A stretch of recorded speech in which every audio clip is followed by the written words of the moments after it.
Hello everybody, this is Dave from Talking Wolves. Welcome back to another match preview. Today it's going to be West Ham versus Wolves. I'm joined by Tom from the Old Gold and Black. Tom, how's it going? Very good, thank you. Yeah. Good. Obviously, if you haven't caught our channel before, Tom does the reviews, previews, just gives his overall opinion on Wolves. So make sure you check out his channel. Obviously, he's been on this channel before, and I've been uploading a few of the matchday vlogs. So if you're interested in that sort of thing, hopefully there'll be another one for West Ham. And there's a few of us going from Talking Wolves, so we may do a special one-off sort of matchday experience on that front as well. But Tom, West Ham away, second away game of the season for Wolves. Not grabbed a win yet. Do you reckon? Well, let's start off with the City game. You know, a decent point overall against City, wasn't it?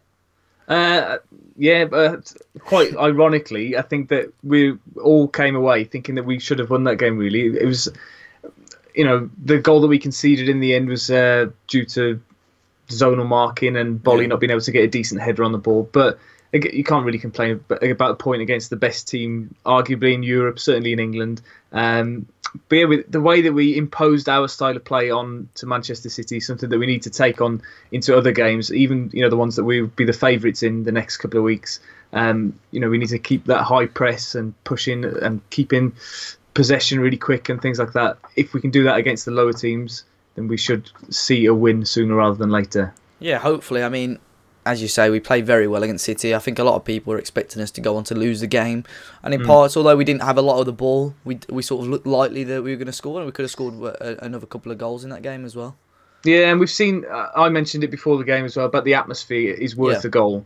And that was basically the case, because I think it was such a tight game at 0-0. And there was just that little bit of home advantage that I think worked in our favour. Not that it was because of the handball that went in our favour, but I think overall we deserved a point. And we've seen it so many times as well that we've raised our game for those big teams. And I can see it a number of times this season, big teams are going to drop points against us. And quite a few Man City players came after the game and said that they thought it was going to be more of a title race because teams are going to drop points against us. Yeah, I mean, for Wolves in this first season especially, we need to try and make the Molineux a fortress anyway. And I'd assume that's going to happen as long as we can continue with the attendances and, as you say, the atmosphere that we've been getting. And obviously, you touched on the handball there. I think we do need a little bit of luck in this division. The top teams have plenty of it throughout the season with the referees. And I think we just got our little bit of early share of that as well. Well, and we saw the previous week against Leicester, it went against us in that week. We had hit the post 3 times or whatever it was. Yeah. City hit the post a couple of times and we have a dodgy goal that goes for us. That's the way that the Premier League goes. So that on Saturday it might be against us again. We'll have to wait and see. Yeah, so obviously going on to the game against West Ham, they come into this on not the best of form, although they have had a fairly difficult start. Kicked off against Liverpool and got thrashed. Played up against Bournemouth and didn't quite get the result they wanted. They lost that one as well, and lost out against Arsenal. Although speaking to a few West Ham fans, they seem to think they played quite well in that Arsenal game. Obviously they're on 0 points at the moment. Wolves on the 2 points. I think this is a interesting one for Wolves, because at the same time it could be it could be a difficult time to play West Ham because they're going to be fighting for that win, but for Wolves, they might be looking at it and say they're going to be low on morale. They've not had the best of start. Let's jump on that. So how do you think this game is going to go? They've just beaten Wimbledon in the Cup as well. They struggled to do that, didn't they? Yeah, 1-0 down as well. I think if you're going to pick a team in the league to play on Saturday, it would probably be West Ham, and it probably would be away as well at their place. Because of, if we can keep them quiet for 20 minutes, if it's 0-0 after 20 minutes, half an hour, forget how good we were last week. We're a newly promoted team, and if the fans see that they can't break us down, or perhaps they've conceded in the first 20 minutes, it's going to become a toxic atmosphere again that we've seen so many times there. So that should be our game plan, is to keep it quiet for the first 20 minutes, frustrate the team, frustrate the fans. And then I think the way that West Ham have set up, I mean, I haven't watched them a lot this season. I've seen bits of them on Match of the Day. But Jack Wilshere and Mark Noble in the central midfield look like they could be exploited by Neves and Moutinho. And if we can keep the ball quickly and get and break through the middle, then they'll definitely struggle. I think I'm not sure of his name, the number 23 for West Ham, who was at fault for at least It's a Diop, is it? Diop, I think so, yeah. The one who booted the ball right up in the air for Arsenal's equaliser. and then I think he scored an own goal as well, maybe in the same move even. But he's somebody to be exploited. They're without Arnautovic as well tomorrow, or whenever this Saturday. So we've definitely got a chance. But again, like I said before, we need to make sure that the intensity and the pressure is as high as it was for Man City for the game against West Ham. No. Yeah, well, as you say, I think there's plenty of points to exploit on. You could say both teams. Wolves obviously as strong as we think they are. There are times where maybe Doherty, although he's decent against City, Leicester and Everton, especially down that left-hand side, really caused some issues. I spoke, as I said, to a few West Ham fans. They picked Isley up in both their teams, and I brought that up. I said, he, as an outsider, he looked poor against Arsenal. Yeah. But they still picked him in their team. I think, with that. Yeah. Arnautovic may be playing, I've read as well. I know Sky ruled him out, and then there's a few journalists that are saying that he's trained this week. But they may not risk Pellegrini came out this morning and said that he's not playing. He's got a knee injury, so he won't be playing. Okay, that'll be good for Wolves. I mean, he was someone I was worrying about because we've seen Cody so often struggle against big centre forwards and fast centre forwards, and he's like the stereotypical Cody's going to struggle against him. So to not have him, whether they'll play, I don't know if Andy Carroll's fit, probably not, is he? But I don't know who they'll play instead. But I think we've got more of a chance of keeping a clean sheet or keeping them to only one goal perhaps without Arnautovic. Yeah, I mean it's interesting you say that about Cody because I did think about that yesterday and the fact that he played against Czech Tosun for Everton, who did okay. He didn't really obviously threaten our defence a lot. It was just mainly Richarlison that did the thing. Yeah. And then obviously against City was Aguero, but we sort of sat back more in general. But he did have chances himself. So it's where Conor Cody is. I think it depends how the team play as well. If they're going to play to the feet of the big man, he's got the turn on Cody. Whereas if they're playing it in the air, it's one of them. I think Bolly and Bennett are fairly comfortable, but Cody at times, as you say, although he's been all right in the air so far this season, there are at times where you probably would doubt him against a big lad up front. Yeah, I think he played well on Tuesday night as well, albeit against Sheffield Wednesday. He completely controlled.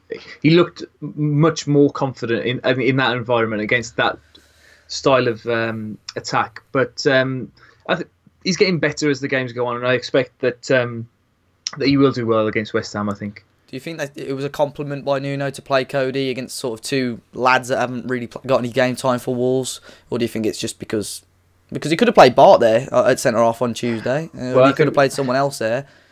I think we know what's going to happen with Danny Bart, really, and that's why he's not wasn't picked. But I think there isn't anybody really. I know Dendoncker possibly could play in that role, but in his first game and lacking a little bit of fitness, I think it would have been a bit of a challenge for Dendoncker to play in that central of the back three. But the way Cody just commanded the game and used the ball out from the back as well, he looks like a top championship centre defender. At the moment, I'd say he's an average Premier League midfield central defender. We have to wait and see in the next. His biggest test is the next few games against West Ham and Watford and Palace and Southampton. Those games coming up. If he does well in those games, then we can talk about an England call up and stuff. I think, but I think it's a little bit premature at the moment. I think you mentioned those fixtures as well. I think Burnley, I believe that's the next fixture after West Ham after the international break. That'll be an interesting one as well with how they play. Obviously with Chris Wood and Ashley Barnes, Vokes, some big guys. So I think defensively for Wolves, that'll be an interesting task. Moving on though, starting lineup for Saturday, do you think it'll just be unchanged from that City team, or do you think Adama might get the nod ahead of one of the wingers? Although Adama did play very, very well on Tuesday night, and some of the stuff he was doing with the ball, I've never seen a Wolves player be able to do that, carry the ball so well and beat so many players so easily. I would much rather see him coming on in a Premier League game with 20 minutes to go, because imagine a West Ham team, if it's 0-0 with 20 minutes to go, and you think, right, we're nearly there, getting a point, or pops, they'll be thinking about winning the game. We can bring him on. We saw it almost in reverse with Costa coming on Tuesday and just finding the gaps behind the fullbacks. Yeah, I wouldn't start Traore at the moment, and I don't know whether he ever will, because of the way that I think the player who's more likely to drop out at the moment of Costa or Jota would be Jota. I think he's been the weaker of the two in the first 3 games so far. He's lacked I don't know, the ball seems to just bounce off him and he's losing possession quite a lot, which we didn't see at all last season. I think perhaps everybody thought that everybody was going to ease off him and not clatter him as much, but that hasn't quite happened so far. But no, I wouldn't start Traore, and I think the team is going to stay the same. I can't see any reason why Doherty is not going to come out of the team. He's the only choice at right back. Vinagre, though, on Tuesday was superb, and if he doesn't, I think he's very, very close to a first team start. And I think if Doherty does make a couple more errors, we can see that Johnny moving over to right back and Vinagre at left back. I think that's very close for me. Yeah, I was about to say that. Well, you sort of answered the question there. If Doherty, has he got one last chance or a couple of last chances? There's not a lot of time. He hasn't had the best of starts. As I say, the Everton game, a lot of the goals came from his side. I say a lot of the goals. There was only 2 goals, but they both came from that side. Yeah. But yeah, I think every Wolves fan is very excited to see Vinagre coming to the first team. Score prediction then for Saturday.